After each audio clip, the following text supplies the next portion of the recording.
17-18টি বছর আমাদের এই প্রিয় জন্মভূমি বাংলাদেশের উপরে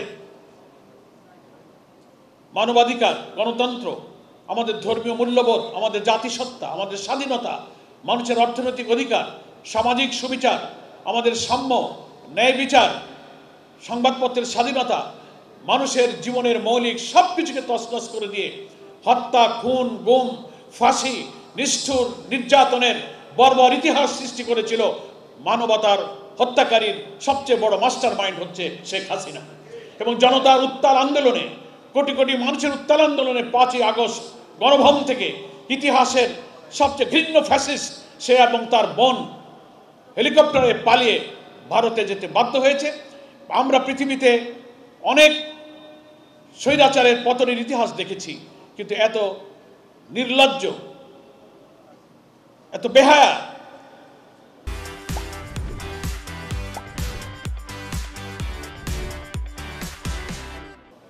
এত নিষ্ঠুর, যারা দেশের মানুষকে, নিরস্ত্র মানুষের উপরে হেলিকপ্টারে দিয়ে গুলি চালিয়ে হত্যা করতে পারে, নিহত লাশকে আগুনে পুড়িয়ে ছাই করে দিতে পারে, প্রতিদিনে শত শত লোক গুলি করতে পারে, ইন্টারনেট বন্ধ করে দিয়ে কারফিউ জারি করে দেখামাত্র গুলির নির্দেশ দিয়ে যারা অধিকারের জন্য আন্দোলন করেছে সেই অধিকারকে ভুলুণ্ঠিত করার জন্য একটা আন্দোলনকে তারা দমিয়ে দিতে পারে। 15টা বছর আমরা রাজনৈতিক দলের নেতৃবৃন্দ এই ফ্যাসিবাদ বিরোধী আন্দোলন করেছি, অনেক রক্ত আমাদের ঝরেছে, অনেক মানুষ কারারুদ্ধ হয়েছে, জীবন দিয়েছে, কিন্তু আমরা সফলতার মঞ্জিলে নিতে পারিনি। কিন্তু আমাদের সন্তানেরা, সোনার টুকরা ছাত্ররা কিন্তু তারা প্রথমত তাদের অধিকার কোটার জন্য আন্দোলন করলো। সেই অধিকারের আন্দোলনকে এই ফ্যাসিস্ট হাসিনা সকলকে রাজাকার বলে ঘৃণিত করে তারা ধিক্কৃত করলো। তারা স্লোগান দিল, চাইতে গেলাম অধিকার, হয়ে গেলাম রাজাকার। তারই ঘৃণ্য দাম্ভিকতা, আত্ম অহমিকা শেষ পর্যন্ত তার পতনের মুহূর্তটাকে এগিয়ে আনলো। আল্লাহ তাআলা ইতিহাস সাক্ষী দিচ্ছে, আল্লাহ তাআলা কোরআনে বলেছেন, কখনো কোনো দাম্ভিক অহংকারীকে আল্লাহ তাআলা কিন্তু পছন্দ করেন না। কিছুক্ষণ হয়তো ছাড় দেন, সুযোগ দেন, কিন্তু তাকে একেবারে ছেড়ে দেন না। বাংলাদেশের এই পতিত স্বৈরাচারের পতন হচ্ছে তার একটি ঐতিহাসিক সাক্ষী। আমরা আজকের এই দিনে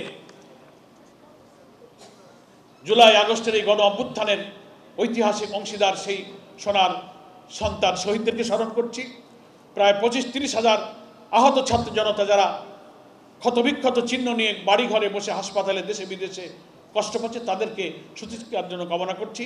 মহান আল্লাহর কাছে শহীদদের জান্নাতের জন্য উচ্চ মর্যাদা আমি কামনা করছি।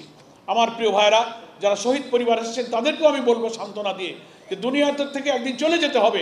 আপনার পরিবারের সন্তান, ভাই যাকে আপনি হারিয়েছেন, দুনিয়াতেও তিনি মর্যাদায় থাকলেন, আখিরাতেও আল্লাহ তাআলা তাদেরকে শাহাদাতের মর্যাদা দেবেন।